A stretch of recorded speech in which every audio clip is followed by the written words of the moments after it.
विश्व कोरोना के बाद अभी तक उभर नहीं पाया है। युद्ध ने फिर एक नई मुसीबत पैदा की है। आज दुनिया महंगाई के संकट से जूझ रही है। पूरी दुनिया की अर्थव्यवस्था को महंगाई ने दबोच के रखा है। हम भी दुनिया से जिन सामान की जरूरत होती है लाते हैं, तो हमें सामान तो इंपोर्ट करते हैं। हमारा दुर्भाग्य है कि हमें महंगाई भी इंपोर्ट करनी पड़ती है, क्योंकि पूरी दुनिया को महंगाई ने जकड़ के रखा है। लेकिन मेरे प्यारे परिवारजनों, भारत ने महंगाई को नियंत्रित रखने के लिए भरसक प्रयास किए हैं।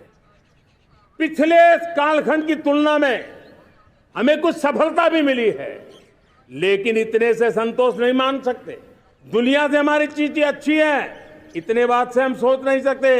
मुझे तो मेरे देशवासियों को महंगाई की बोझ कम से कम हो, इस दिशा में और भी कदम उठाने हैं और हम उस कदम को उठा के रहेंगे। मेरा प्रयास निरंतर जारी रहेगा। 2019 में परफॉर्मेंस के आधार पर आप सबने मुझे फिर से आशीर्वाद दिया। परिवर्तन का वादा मुझे यहां ले आया, परफॉर्मेंस मुझे दोबारा ले आया और आने वाले 5 साल अभूतपूर्व विकास के 2047 के सपने को साकार करने का सबसे बड़ा स्वर्णिम पल आने वाले 5 साल है। और अगली बार 15 अगस्त को इसी लाल किले से मैं आपको देश की उपलब्धियां, आपके सामर्थ्य, आपके संकल्प, उसमें हुई प्रगति, उसकी जो सफलता है, उसके गौरवगान, उससे भी अधिक आत्मविश्वास के सामने आपके सामने मैं प्रस्तुत करूंगा। पिछले कुछ सप्ताह नॉर्थ ईस्ट में, विशेषकर मणिपुर में और हिंदुस्तान के भी अन्य कुछ भागों में, लेकिन विशेषकर मणिपुर में जो हिंसा का दौर चला, कई लोगों को अपना जीवन खोना पड़ा। मां बेटियों के सम्मान के साथ खिलवाड़ हुआ। लेकिन कुछ दिनों से लगातार शांति की खबरें आ रही हैं। देश मणिपुर के लोगों के साथ है। देश मणिपुर के लोगों को पिछले कुछ दिनों से जो शांति बनाए रखी है, उस शांति के पर्व को आगे बढ़ाए और शांति से ही समाधान का रास्ता निकलेगा। और राज्य और केंद्र सरकार मिलकर के उन समस्याओं के समाधान के लिए भरपूर प्रयास कर रही है, करती रहेगी। आज मेरे देश के लोकतंत्र में एक ऐसी विकृति आई है जो कभी भारत के लोकतंत्र को मजबूती नहीं दे सकती। और वो क्या है बीमारी? परिवारवादी पार्टियां। और उनका तो मंत्र क्या है? Party of the family, by the family and for the family.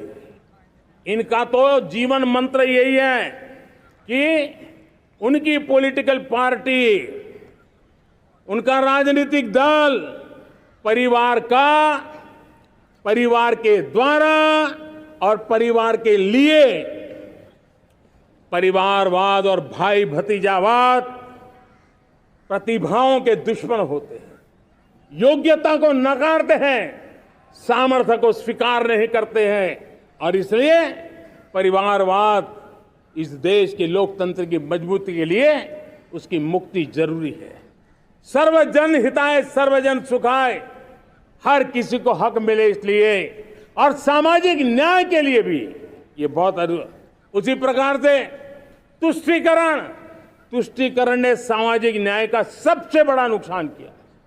अगर सामाजिक न्याय को तबाह किसने किया है तो ये तुष्टीकरण की सोच, तुष्टीकरण की राजनीति, तुष्टीकरण का सरकारी योजनाओं का तरीका, इसने सामाजिक न्याय को मौत के घाट उतार दिया है। और इसलिए हमें तुष्टीकरण भ्रष्टाचार ये विकास का सबसे बड़ा दुश्मन है।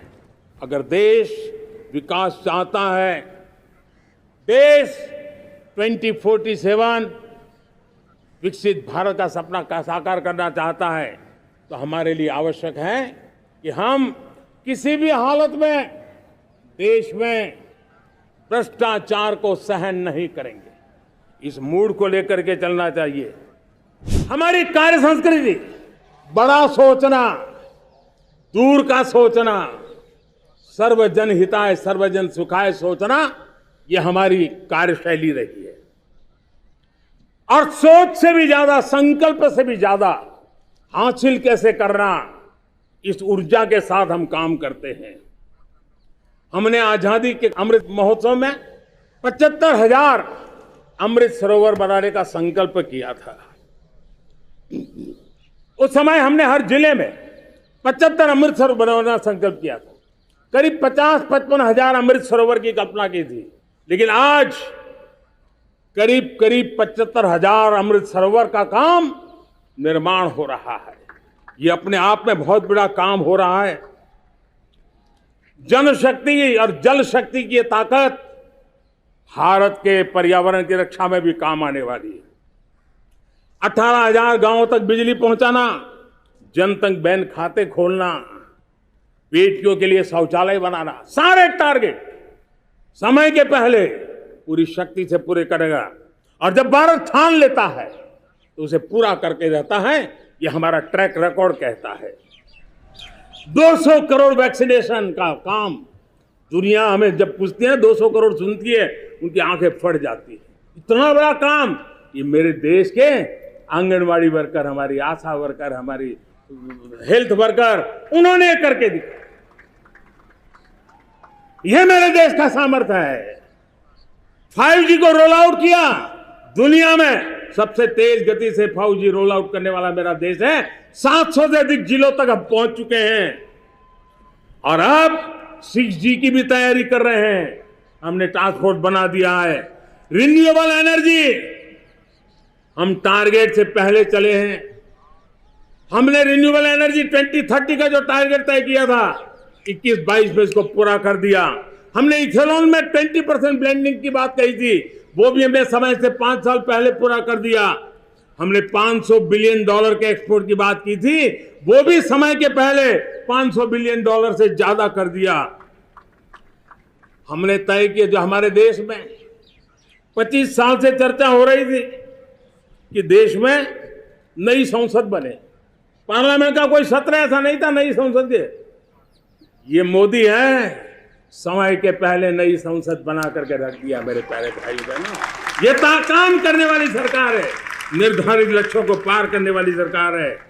ये नया भारत है, ये आत्मविश्वास से भरा हुआ भारत है। ये संकल्पों को चरितार्थ करने के लिए जी जान से जुटा हुआ भारत है। और इसलिए ये भारत न रुकता है, ये भारत न थकता है, ये भारत न हाँफता है और न ही ये भारत हारता है।